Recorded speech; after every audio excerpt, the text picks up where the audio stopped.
আপনাদের মাঝে আমি হাজির JS জুলহাস, আপনাদের একটা নিউজ দেওয়ার জন্য।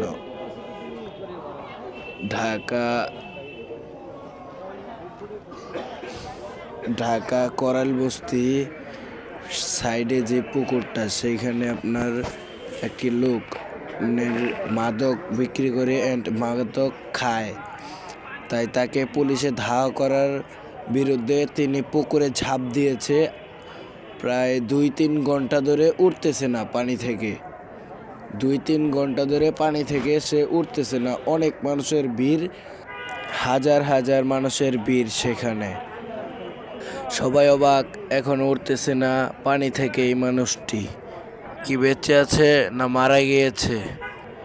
তিনি কি বেঁচে আছে না মারা গিয়েছে? এটা নিয়ে সবাই হতাশ।